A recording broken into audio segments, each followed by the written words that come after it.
अस्सलाम वालेकुम स्टूडेंट्स। आज का हमारा टॉपिक है from chapter number 8 that is thermal properties of matter. Chapter हम स्टार्ट करते हैं। इसके कुछ को अंडरस्टैंडिंग के लिए ज़रूरी हैं, जैसे कि temperature, heat and internal energy. अक्सर बेशतर ऐसे होता है कि हम टेम्परेचर और हीट को कंसीडर कर लेते हैं कि जी एक ही चीज़ है, हालांकि ऐसा बिल्कुल भी नहीं है। तो हम इनको अब वन बाय वन की स्टडी कर। टेम्परेचर डेफिनेशन है इसकी, temperature of a body is the degree of hotness और कोल्डनेस ऑफ अ बॉडी। कि एक ऑब्जेक्ट जो है वो कितना हॉट है या कितना कोल्ड है, वो डिपेंड करता है कि उसका टेम्परेचर कितना है। ठीक है, फॉर एग्जांपल कि हम कभी कहते हैं कि जी मुझे आज टेम्परेचर है, मतलब ये हरफ आम में हो गया कि मुझे आज टेम्परेचर है।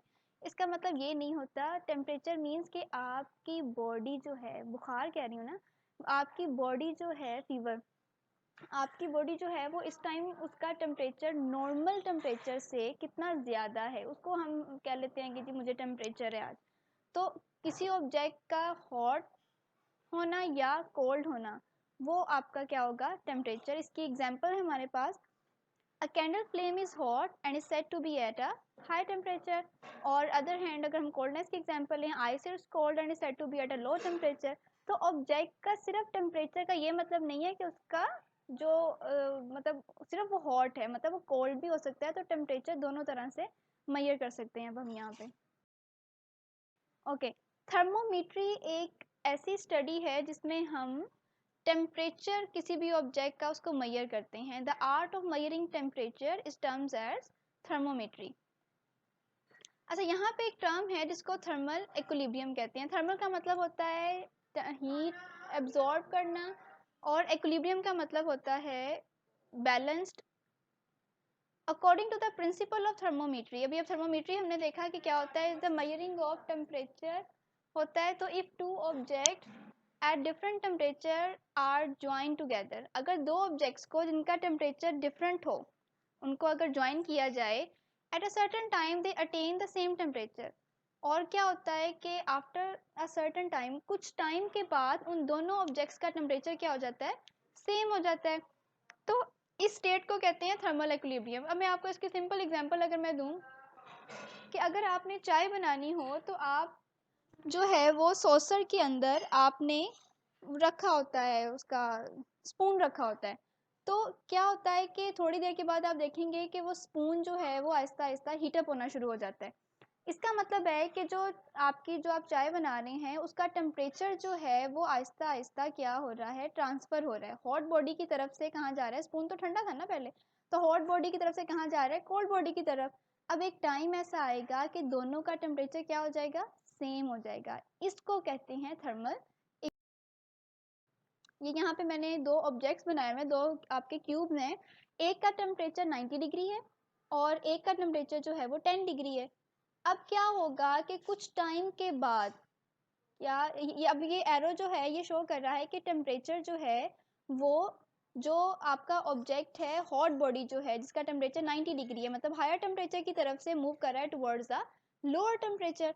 तो ऑब्जेक्ट्स जो ज़्यादा हॉट होते हैं, हीट आपकी जो टेम्परेचर है वो मूव करता है from hotter to low temperature, heat जो है वो ट्रांसफर होती है।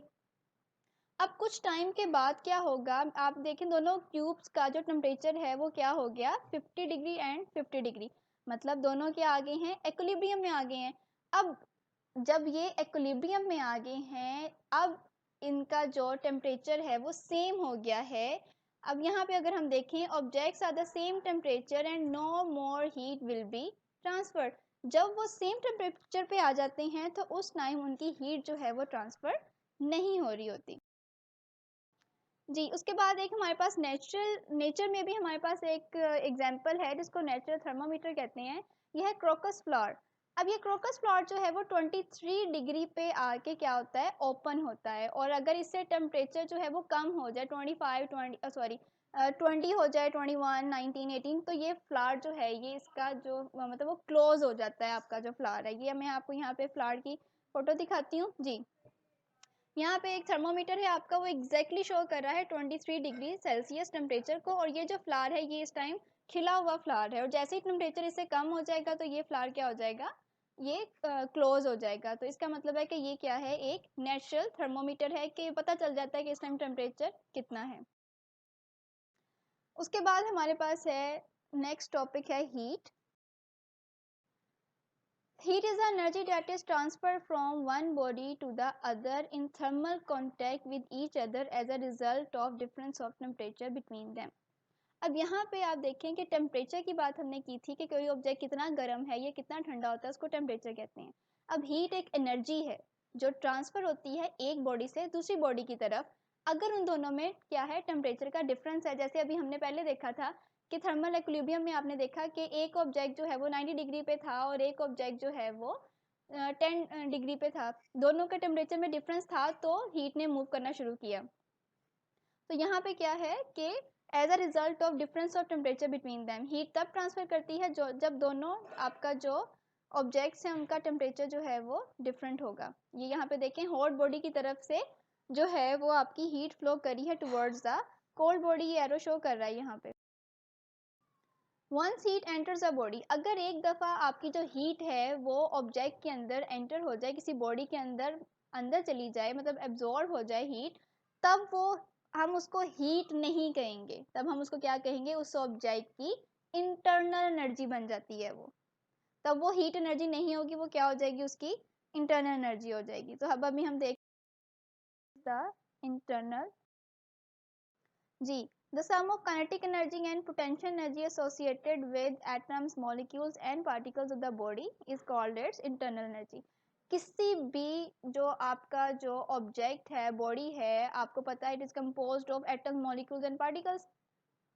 तो आपने ये भी हमने चैप्टर नंबर 7 के स्टार्ट में प्रॉपर्टीज ऑफ मैटर पढ़ा था, जिसमें हमने कहा था कि अगर ऑब्जेक्ट सॉलिड भी है तब भी उसके जो अंदर एटम्स, मॉलिक्यूल और पार्टिकल्स हैं वो क्या करते हैं, वाइब्रेट करते हैं। तो इस तरह से अगर वाइब्रेट कर रही है इट मीन्स कि उसके अंदर क्या है, काइनेटिक एनर्जी है, फिर उसके अंदर पोटेंशियल एनर्जी भी होगी किसी पॉइंट पे आके, अगर वो किसी जगह पे हाइट पे है। तो अगर उन आइटम्स, मॉलिक्यूल और पार्टिकल्स के अंदर जो आपकी काइनेटिक एनर्जी और पोटेंशियल एनर्जी है उनका जो सम है उसको क्या कहेंगे, ऑब्जेक्ट की इंटरनल एनर्जी है। अब आपको ये मतलब हम ये देखते हैं कि जैसे ही किसी ऑब्जेक्ट का टेम्परेचर, ये अब हम देखते हैं कि इंटरनल एनर्जी के फैक्टर्स क्या हैं। जी, सबसे पहला फैक्टर है mass of the body, second factor है kinetic energy of atoms, molecules and particles, and third factor is potential energy of atoms, molecules and particles. Thank you so much. ये आपके तीनों शॉर्ट क्वेश्चंस हैं, temperature भी short question है, heat भी short question है, and आपकी जो इंटरनल एनर्जी है वो भी शॉर्ट क्वेश्चन है। आपने इनको इसी तरह से ही लर्न करना है।